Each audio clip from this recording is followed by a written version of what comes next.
अस्सलाम वालेकुम रहमतुल्लाह। ओवरसीज पाकिस्तानियों के लिए स्टेट बैंक ऑफ पाकिस्तान ने रोशन अपना घर स्कीम का आगाज कर दिया है। इसमें 12 बैंक हैं जिनकी मदद से आप इस स्कीम से फायदा उठा सकते हैं। तो आज की वीडियो है हमारी मीज़ान रोशन अपना घर स्कीम के बारे में। मीज़ान रोशन अपना घर स्कीम की जितनी भी डिटेल है आज की वीडियो में आपको बताऊंगा। जो सबसे अहम चीज़ है, जो सबसे ज्यादा लोग जानना चाहते हैं कि इसका जो प्रॉफिट रेट है, यानी कि अगर हम 20 लाख बैंक से लेंगे तो 20 साल के साथ हमें बैंक को कितना देना पड़ेगा, वो कैलकुलेशन आपको बहुत डिटेल के साथ बताऊंगा। तो कोई भी इंसान जो है वो आसानी के साथ इसको समझ जाएगा कि हमें कितना वापस देना पड़ेगा, इस पे जो प्रॉफिट है वो किस हिसाब से होता है। तो चलें जी, इसको स्टार्ट करते हैं। यहाँ पे हम शुरू करते हैं। इस स्कीम की बेसिक जितनी भी इंफॉर्मेशन थी वो पहले एक वीडियो में मैं शेयर भी कर चुका हूँ, आप उसको जरूर देख लीजिएगा। इसी वीडियो के फर्स्ट कमेंट में मैं आपको उस वीडियो का लिंक भी दे दूंगा। अब यहाँ पे आपसे छोटी सी रिक्वेस्ट भी कर देता हूँ, जल्दी से आप वीडियो को हमारी हौसला अफजाई के लिए लाइक भी कर दें और चैनल को सब्सक्राइब भी कर दें। अच्छा जी, इस स्कीम से अगर आप फायदा उठाना चाहते हैं तो सबसे पहले आपका मीज़ान बैंक में रोशन डिजिटल अकाउंट पाकिस्तानी करेंसी में होना चाहिए, जिसकी मदद से आप जितने भी पेमेंट करेंगे, एडवांस पेमेंट करेंगे या इंस्टॉलमेंट पे करेंगे, वो इसकी मदद से होंगी। उसके बाद आप ये घर जो है वो किसके साथ मिलकर ले सकते हैं, या फिर किसके नाम पे आप कर सकते हैं, या किसको दे सकते हैं, या फिर किसके लिए आप ये घर ले सकते हैं। आप अपने लिए, अपनी फैमिली मेंबर के लिए, फैमिली मेंबर में अपने बच्चों के लिए, अपनी बीवी के लिए, अपने माँ बाप के लिए, अपने बहन भाइयों के लिए जो है वो ले सकते हैं। उसके बाद इसमें जो पेमेंट होगी वो डायरेक्टली जो सेलर होगा उसके साथ होगी, उसको देंगे आप। उसके बाद इसमें जो बहुत अहम चीज़ है, ये पूरी रेपिट्रेशन है। रेपिट्रेशन का मतलब जितने भी आपने पेमेंट करनी है, आप यानी किसी मुल्क में भी रहते हुए पेमेंट कर रहे हैं, इंस्टॉलमेंट पे कर रहे हैं, अगर आप उस घर को सेल करते हैं, सेल करने के बाद जितना भी पैसा है तो आप पाकिस्तान से बाहर लेके जाना चाहते हैं, आप आसानी के साथ किसी भी अप्रूवल के बगैर ले सकते हैं कि वहां से अप्रूवल लो, वहां से आप सारा पैसा वापस भी लेके जा सकते हैं। लेकिन उसके लिए एक शर्त है। वो शर्त ये है कि अगर मिसाल के तौर पे आपने 20 लाख का घर लिया है और 1 साल के बाद उसकी कीमत हो चुकी है 25 लाख या 22 लाख, तो 1 साल के बाद आप उस स्कीम को कैंसिल करना चाहते हैं, आप चाहते हैं जितना पैसा है मैं वापस लेके आ जाऊं, तो ऐसी सूरत में ये होगा कि जितना आपने पैसा पे किया हुआ है, यानी कि 20 लाख पे किया हुआ है, वो 20 लाख तो आप उसी टाइम वापस लेके जा सकते हैं। लेकिन अगर 3 साल से पहले पहले ही आप उस स्कीम को खत्म कर रहे हैं तो फिर जो उस पर प्रॉफिट होगा वो कम से कम आपको प्रॉफिट 3 साल के लिए अपने अकाउंट में ही रखना पड़ेगा, कि 3 साल के बाद वो भी आप वापस लेके जा सकते हैं। उसके बाद आ जाते हैं जी, यहाँ पे ये बैंक काम किस तरीके से करता है। यहाँ पे मैं आपको बहुत ज़रूरी चीज़ बताना चाहता हूँ कि ये इस्लामिक फाइनेंसिंग है, यानी कि स्टेट बैंक ऑफ पाकिस्तान और मीज़ान बैंक ये कहता है कि ये हम जो है ये इस्लामिक रूल्स के मुताबिक काम करते हैं। और इस्लामिक रूल्स के मुताबिक ये क्या कहते हैं, ये शरिया कंप्लेंट है, यानी कि ये रेंट के तौर पे, यानी आपको कोई घर अगर लेके देते हैं तो वो आपको रेंट पे दे देते हैं और फिर उसके ऊपर उसका रेंट की मद में आपसे प्रॉफिट लेते रहते हैं। इस पे मैंने एक मुकम्मल डिटेल से वीडियो भी कल अपलोड की थी। इसी वीडियो का पहला कमेंट चेक करें, वो वीडियो आप जरूर देखेंगे। अगर आप वाकई घर लेना चाहते हैं तो अगर आप उसको एक बार देख लेंगे तो आपके लिए बहुत जरूरी होगा कि आपको ये चीज समझ आ जाएगी कि ये काम कैसे करती है। क्योंकि जब आपको ये पता चल जाएगा ये स्कीम काम कैसे करती है तो फिर ही आप उससे फायदा उठा सकते हैं। तो वीडियो का आप पहला कमेंट जरूर चेक कर लें। अच्छा जी, इसके पहले की फीचर्स की बात कर लेते हैं। की फीचर में सबसे पहले ये है कि हम ज्यादा से ज्यादा आपको पैसे देंगे जो आपके घर की कीमत है उसके ऊपर, यानी कि प्रॉपर्टी की वैल्यू पे हम अच्छी ऑफर जो है वो दे रहे हैं आपको। उसके अलावा यहाँ पे एक और चीज है कि अगर आप 1 साल से पहले पहले इस स्कीम को खत्म करते हैं, यानी कि मैंने 10 लाख का घर ले लिया है, अभी 7-8 महीने हुए हैं लिए हुए, मेरे पास पूरे पैसे बन गए हैं, अब मैं सारे पैसे बैंक को देना चाहता हूँ, ये लो भाई अपने पैसे पकड़ो, ये प्रॉपर्टी मेरे नाम पे करो। तो अगर आप 1 साल के पहले पहले इसको खत्म करना चाहते हैं तो फिर आपको 1% जो है वो फीस लगेगी, 1% आपको चार्जेस लगेंगे। अगर आप 1 साल के बाद किसी भी टाइम करेंगे तो फिर किसी किस्म के कोई भी चार्जेस नहीं होंगे। उसके बाद इसकी प्रोसेसिंग फीस है 4,000 रुपये प्लस FED। उसके बाद इसके बाद इसकी जो आपकी यानी कि डेथ कवरेज है, यानी कि इंश्योरेंस है, वो भी आप करवाना चाहें करवा सकते हैं। उसके बाद प्रॉपर्टी की इंश्योरेंस भी है, वो भी आप करवाना चाहें, जो कि बिल्कुल फ्री होगी। प्रॉपर्टी की इंश्योरेंस इसके साथ ऑलरेडी बिल्कुल फ्री होगी। अब उसके बाद आ जाते हैं जी, यहाँ पे इसको कौन लोग ले सकते हैं, इसकी डिटेल की जानब। सबसे पहले आ जाता है सिटीजन। इसके अंदर देखेंगे तो एक लीन बेस्ड है, एक नॉन लीन बेस्ड है। ये दोनों होने ओवरसीज पाकिस्तानी चाहिए, यानी कि ओवरसीज ही इसे ले सकते हैं। लीन बेस्ड वो होता है कि जितनी आप अमाउंट बैंक से ले रहे हैं, मिसाल के तौर पे मैं बैंक से ले रहा हूँ 20 लाख रुपया, तो वो 20 लाख रुपया ही मेरे, यानी कि बैंक से घर के लिए 20 लाख ले रहा हूँ तो उतना मुतबादल मेरे रोशन डिजिटल अकाउंट में पड़ा हुआ होना चाहिए, या फिर मैंने कहीं पे इन्वेस्टमेंट यानी कि नया पाकिस्तान सर्टिफिकेट में उतनी इन्वेस्टमेंट की होनी चाहिए और फिर वो चीज़ मैं गिरवी रखवा दूंगा। तो ये तो जाहिर सी बात है काफ़ी मुश्किल है। अब जिसके पास 20 लाख है वो फिर बैंक से क्यों लेगा। लेकिन कुछ लोग ऐसे करते भी हैं कि वहाँ एक साइड पे अपना जो पैसा होता है उसकी इन्वेस्टमेंट कर देते हैं और दूसरी साइड पे बैंक से जो है वो घर ले लेते हैं, जो कि इस स्कीम की मदद से, और जितना उधर से फिर प्रॉफिट मिलता रहता है वो इंस्टॉलमेंट इधर पे करते रहते हैं।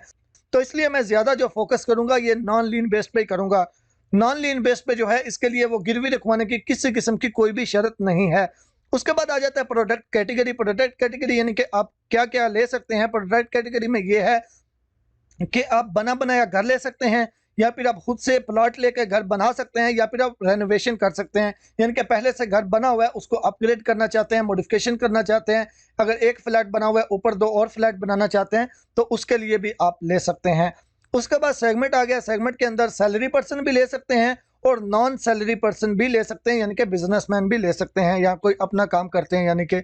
उसके बाद एज की लिमिट क्या है। एज की लिमिट की जो लीन बेस्ड है, लीन बेस्ड के ऊपर 60 से लेके 65 साल है एज लिमिट। और दूसरे नंबर पर जो नॉन लीन बेस्ड है, नॉन लीन बेस्ड के अंदर जो सैलरी पर्सन है उनकी उम्र की हद है 20 से 60 साल, और जो नॉन सैलरी पर्सन यानी कि बिजनेसमैन है उनके लिए उम्र की हद है 20 से लेके 65 साल। अब ये 20 से लेके 60 या 65, इसका क्या मतलब है, जो भी आप फाइनेंसिंग कर रहे हैं, अगर आप यानी कितने साल के लिए कर रहे हैं, जब आपकी फाइनेंसिंग खत्म होगी तो वो खत्म होने के बाद आपकी जो उम्र है वो इस लिमिट से ज्यादा नहीं होनी चाहिए। एक सिंपल सी मिसाल दे देता हूँ। अगर मेरी उम्र है इस टाइम 40 साल और मैं जो है ये स्कीम लेना चाहता हूँ, और मैं ये स्कीम लेना चाहता हूँ 25 साल के लिए, तो मेरी उम्र 40 साल है, तो वो 25 साल की जब स्कीम खत्म होगी तो मेरी उम्र 65 साल हो जाएगी। तो मैं इसको फिर सैलरी पर्सन पे नहीं ले सकता, मैं ज्यादा से ज्यादा फिर सैलरी पर्सन पे 20 साल के लिए ले सकता हूँ, यानी कि 40 साल उम्र है, वो 20 साल मेरी इंस्टॉलमेंट बनेगी, तो फिर जब इंस्टॉलमेंट खत्म होंगी तो मेरी उम्र 60 साल हो जाएगी। तो ये इस तरीके से इसका एज का जो है वो लिमिट है। उसके बाद आप कितनी जो है वो यानी कि कितनी अमाउंट ले सकते हैं, फाइनेंसिंग कितनी कर सकते हैं।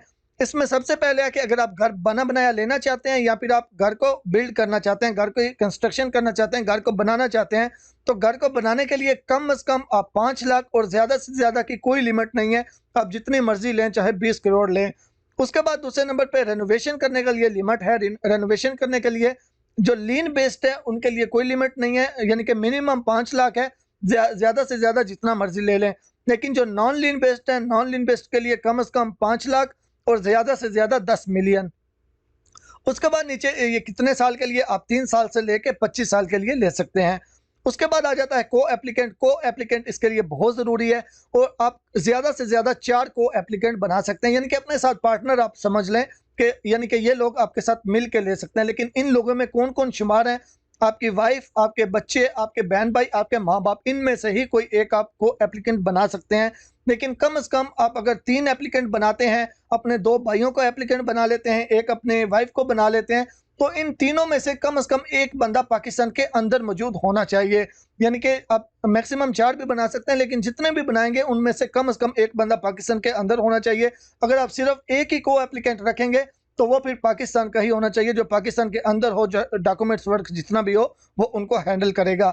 उसके बाद आ जाता है को एप्लीकेंट की क्लबिंग। क्लबिंग मतलब कि आप जो को एप्लीकेंट अपने साथ बनाएंगे उनकी जो इनकम होगी वो भी आप अपने साथ शामिल कर सकते हैं। यानी कि अगर आप मिसाल के तौर पे आपकी इनकम थोड़ी है तो आप उसको अपने दोस्त को भी दोस्त को नहीं, अपने भाई या फैमिली मेंबर को साथ में मिला के उसकी इनकम भी मिला के लेना चाहते हैं तो फिर भी आप ले सकते हैं।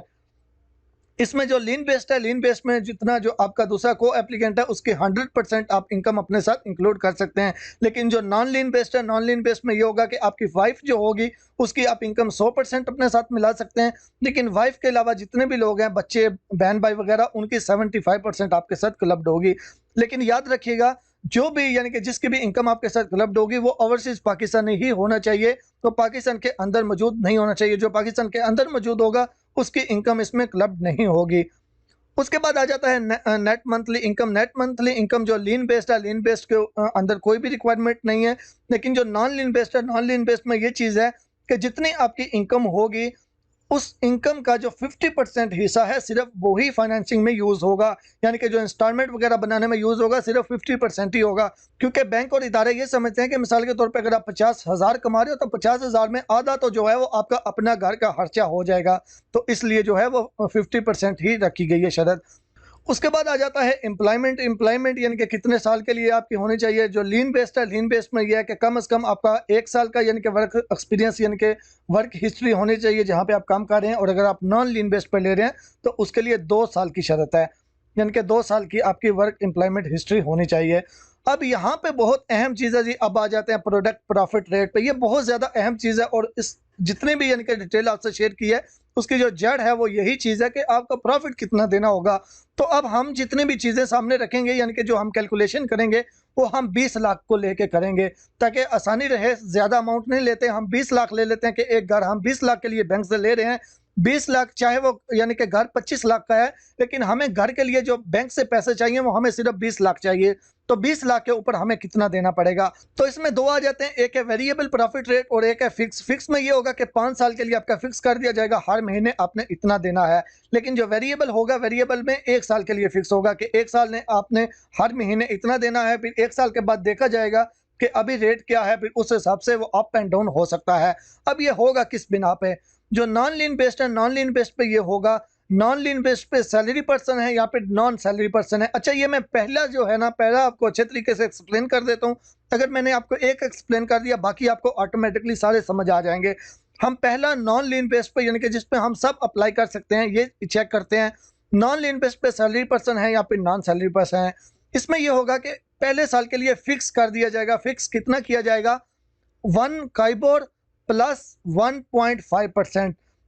अब काइबर की वैल्यू क्या है? काइबर की वैल्यू अगर हम यहाँ पे जाते हैं स्टेट बैंक ऑफ पाकिस्तान की वेबसाइट पे, स्टेट बैंक ऑफ पाकिस्तान की वेबसाइट पे जाके हम देखेंगे तो ये डेली बेसिस पे जो काइबर का रेट है वो अप एंड डाउन होता रहता है। तो यहाँ पे अगर लास्ट अपडेट हम देखें 27 अगस्त 2021 की है, 27 अगस्त 2021 की मैं अगर यहाँ पे देखूँ तो यहाँ पे ये काइबर का 27 अगस्त का रेट आ चुका है। यहाँ पे हम देख रहे हैं वहाँ पे लिखा हुआ है कि 1 साल के लिए फिक्स होगा, तो यहाँ पे जाहिर सी बात है फिर हम 1 साल वाला ही देखेंगे। 1 साल वाला अगर हम देखेंगे, 1 साल वाला कौन सा देखेंगे? जो बैंक हमें यानी कि जो ऑफर में है, ऑफर में ये होगा, ऑफर वो होता है जो बैंक हमें देता है। और जब यानी कि मिसाल के तौर पे बैंक हमें कोई चीज़ दे रहा है तो ज़ाहिर सी बात है उस पे वो थोड़ा ज़्यादा मार्जिन रखेगा।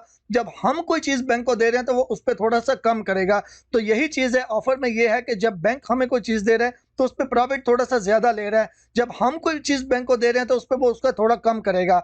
तो ये 7.5 है और ये 8% है। तो हम ये 8% आज का रेट है, ये अप भी हो सकता है, ये डाउन भी हो सकता है। यहाँ पे मैं आपको एक और चीज़ बताऊँ जो बहुत ज़रूरी है। अगर यहाँ पे हम 2020 की बात करें, 2020 में हम फरवरी के महीने में चेक करें तो यहाँ पे आपको काइबर रेट देखें 13.56% नज़र आ रहा है। यानी कि उस टाइम काइबर रेट बहुत ज़्यादा हाई था। अगर काइबर रेट ज़्यादा होगा तो बैंक को प्रॉफिट ज़्यादा मिलेगा, आपका नुकसान ज़्यादा होगा, आपको ज़्यादा बैंक को पैसे देने पड़ेंगे। जितना काइबर रेट कम होगा उतना ज़्यादा आपको फ़ायदा होगा। तो 27 अगस्त का हमने क्या देखा था? 27 अगस्त का था 8%। तो 8% के 8% के हिसाब से ही हम ये सारी कैलकुलेशन कर लेते हैं। 8% ये काइबर रेट आज का या आज के ही आप कंसीडर कर लें। आज तो वैसे 29 अगस्त है, लेकिन हम 27 अगस्त को आज ही कंसीडर करते हैं। तो आज का रेट है 8%, यानी कि एक काइबर 8% प्लस 1.5%। इसको टोटल करेंगे, ये कितना बन गया? 9.5%। अब जितने पैसे आप बैंक से ले रहे हैं उन पैसों के ऊपर बैंक आपसे कितना लेगा? 9.5%। अब इसकी कैलकुलेशन करते हैं, मैं कैलकुलेटर ओपन करता हूँ। 9.5%, अब 1 लाख पे अगर हम देखें तो 9.5% कितना बनता है? 9,500 रुपया। अब 9,500 रुपया कितना है 1 लाख के ऊपर? ये 9,500 हर साल का है, 1 साल का। अगर आप महीने का देखना चाहते हैं तो 9,500 को आप तकसीम कर देंगे 12 के ऊपर, यानी कि 12 महीने 12 के ऊपर, तो 1 महीने का 1 लाख के ऊपर कितना बनता है? 790 रुपये तकरीबन। यानी कि जितनी भी आप अमाउंट बैंक से ले रहे हैं उस अमाउंट पे हर महीने बैंक आपसे 1 लाख का 790 रुपये लेगा। अगर हम मिसाल के तौर पे 20 लाख ले रहे हैं तो इसको हम 20 से ज़रब दे देंगे तो ये कितने बनते हैं? 15,800। 15,800 रुपया आपको बैंक को हर महीने जो आप घर ले रहे हैं उसका रेंट देना होगा। अब ये ज़्यादा भी हो सकता है, अब ये कम भी हो सकता है, ये डिपेंड करता है कि काइबर रेट उस टाइम क्या है जब आप ले रहे हैं। अगर मिसाल के तौर पे आज के दिन में ही हम अप्लाई करते हैं, आज के दिन में हमारा अप्रूव हो जाता है, तो आज के दिन में जो काइबर रेट है वो फिक्स कर दिया जाएगा आने वाले 1 साल के लिए। 1 साल तक फिर हमें उसके मुताबिक ही देनी पड़ेगी इंस्टॉलमेंट, और फिर 1 साल के बाद दोबारा से ये रिप्राइसिंग होगी। 1 साल के बाद जब रिप्राइसिंग होगी उस टाइम रेट देखा जाएगा।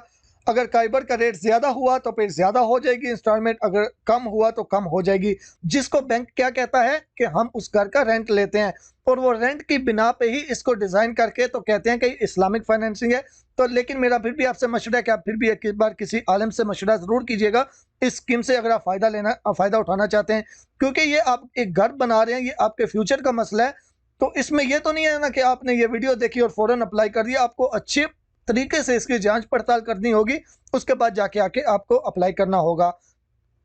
तो यहाँ पे आपको ये समझ आ गई कि जो नॉन लीन बेस्ड है, नॉन लीन बेस्ड पे 1 काइबर प्लस 1.5%, लेकिन जो लीन बेस्ड है, लीन बेस्ड पे सिर्फ और सिर्फ जो काइबर है यानी कि 1 काइबर ही आपका लगेगा। ऊपर जो 1.5% है वो इस पे नहीं है। तो ये भी 1 साल के बाद चेंज होगा। 1 साल के बाद जो भी काइबर का रेट होगा उसके मुताबिक ही नेक्स्ट जो है वो किया जाएगा। अच्छा, काइबर का मतलब, सॉरी मैं आपको बताना भूल गया, काइबर का मतलब है Karachi interbank offer rate, Karachi interbank offer rate. उसके बाद आ जाते हैं फिक्स प्रॉफिट रेट पे। फिक्स प्रॉफिट रेट पे ये होगा कि जो नॉन लीन बेस्ड है, नॉन लीन बेस्ड पे पहले 5 साल के लिए फिक्स कर दिया जाएगा। पहले 5 साल के लिए क्या फिक्स किया जाएगा? पीकेआरवी। पीकेआरवी मतलब Pakistan revolution rate. Pakistan revolution rate इस टाइम मेरे हाल में तकरीबन ये भी कोई 9% चल रहा है। तो उसी हिसाब से ये भी 1 लाख पे 9,000 रुपया बन जाता है 1 साल का। और उसी तरह इस पे 1.5% लगेगा, तो यानी कि वही 10,500 बन गया। या फिर अभी अगर रेट चल रहा है 8,000, तो ये भी उसी तरीके से उतना ही हो गया। लेकिन ये 5 साल के लिए फिक्स होगा। 5 साल के लिए ये फिक्स कर दिया जाएगा, हर महीने आपने इतना देना है इस प्रॉफिट रेट के हिसाब से, इतने परसेंट के हिसाब से। फिर 5 साल के बाद हर साल के हिसाब से देखा जाएगा। हर साल के हिसाब से जो भी रेट होगा उसके हिसाब से कम या फिर ज़्यादा किया जाएगा। और उसी तरीके से जो लीन बेस्ड है, लीन बेस्ड पे ये होगा सिर्फ और सिर्फ पीकेआरवी यानी कि पाकिस्तान रेवोल्यूशन रेट होगा, इसमें वो 1.5% नहीं होगा।